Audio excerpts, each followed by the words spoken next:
Hello co-spoilers.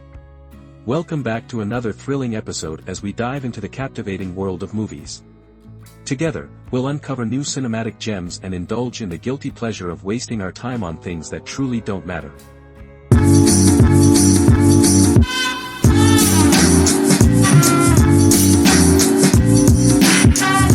The Three Musketeers.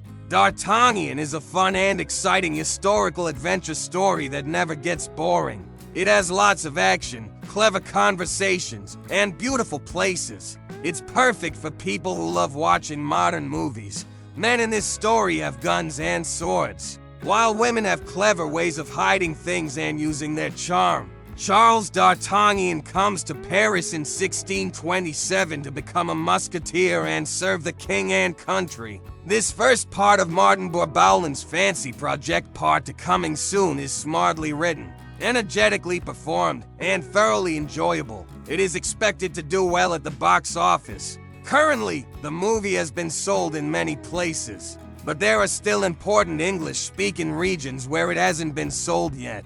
This movie always goes full speed ahead and proudly takes advantage of the big screen for moviegoers.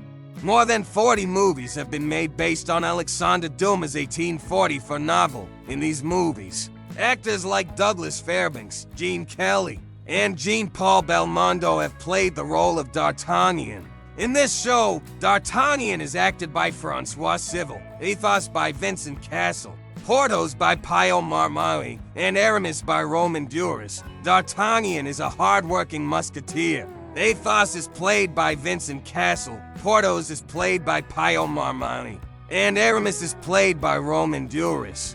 Add Louis Garrel as King Louis XIII, Vicky Krieps as his wife, Anne of Austria, and Eva Green as crafty and cunning villainous Milady de Winter, and you can be sure that there is always a talented person on screen saying or doing something that moves the story forward.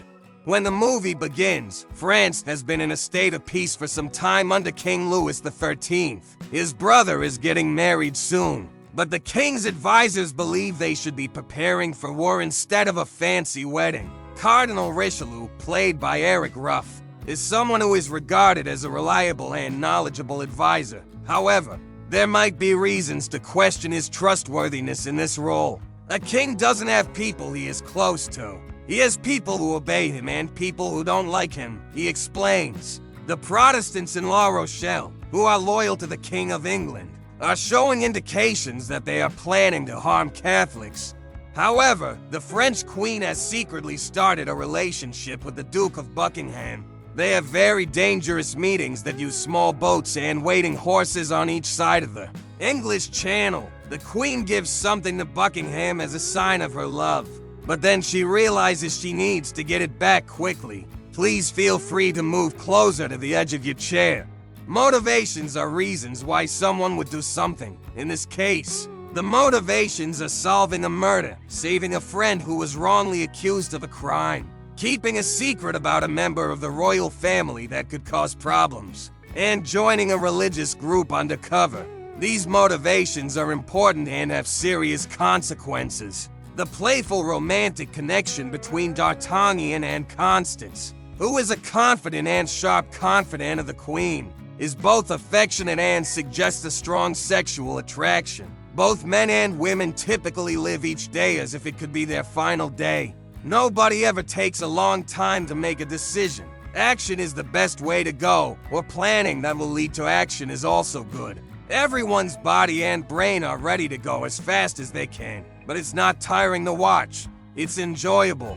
This film may not be excellent, but it is cleverly made and unashamedly enjoys using the movie theater to entertain people. No other version before has had as many technical advances available. There are long shots in the video where you feel like you are there, and there are many things happening at the same time in different parts of the video. Beautiful places are well lit, sometimes with candles, to make them look even better. The writer uses humor when D'Artagnan unintentionally insults 3 men and agrees to fight 3 duels on his first day in Paris. Changes happen very quickly sometimes, but they are not difficult to understand. The night before D'Artagnan reached the capital city, Someone shot him and buried him in a shallow grave, but he managed to come out of the grave, coughing. There is a clever explanation with several surprising turns.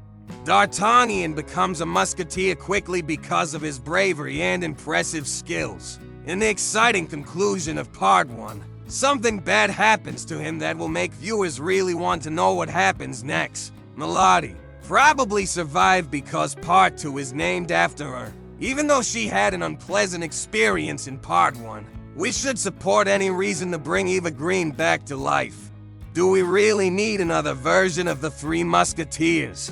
The first thing the new version should do is convince us that the answer is yes. But this new version fails to do so, making it must have been really enjoyable. Because which young actor doesn't want to run around on a horse and have exciting sword fights? But watching it isn't as enjoyable. It is just noise and energy, without any plan or purpose.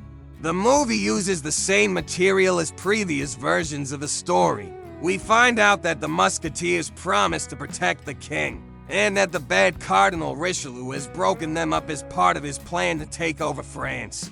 However, the Three Musketeers do not want to stop being active and give up their duties, their names. Like when kids in school knew them, are Aramis Charlie Sheen, Athos Kiefer Sutherland, and Porthos Oliver Platt, and they have one more person joining them, a young and enthusiastic D'Artagnan, played by Chris O'Donnell, who recently had success in a different role in Scent of a Woman. Tim Curry portrays Richelieu in the movie. Usually, Tim Curry is able to bring out the humorous side of a bad guy character, but he doesn't find much humor in the Cardinal's role. He is attracted to the beautiful Milady Rebecca de Mornay, who has her own plans. In the movie, there is a queen character acted by Gabrielle Anwar. She is portrayed as a helpless pawn. Gabrielle Anwar is known for her role in Scent of a Woman, where she danced the tango with Al Pacino. For every true adaptation of the story of the Musketeers, there is another adaptation that includes unrealistic elements like flying ships or dogs, pretending to be humans. It seems like the French people are fed up, and they have taken back their old novel to make a two-part movie. The second part will come out at the end of 2023. Director Martin Bourboulin has done a great job of adapting Alexandre Dumas' work. He made some smart changes to the plot and included lots of exciting action. This is the best Dumas adaptation in a long time.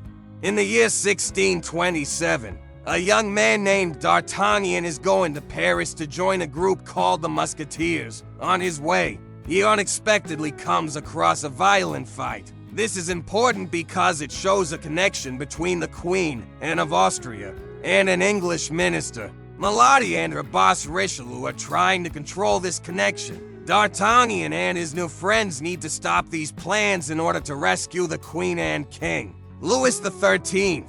The main actors in the movie are good, even before you meet the three main characters, Athos, Aramis, and Porthos. This means that it is like a French version of the Avengers, with people wearing fancy costumes and wigs.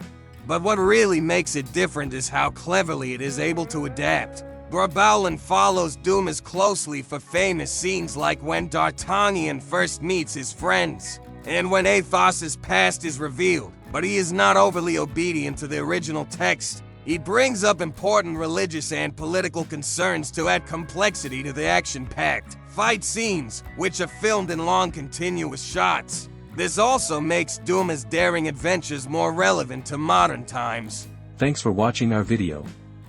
As we wrap things up, we want to say a big thank you for being a part of our awesome community. Don't forget to hit that subscribe button so you never miss out on our future adventures. We appreciate all the likes, comments, and support you've given us. It's because of viewers like you that we're able to keep creating great content. So stay tuned for more exciting videos coming your way. Remember, you're the reason we do what we do. Without you, our channel wouldn't be the same.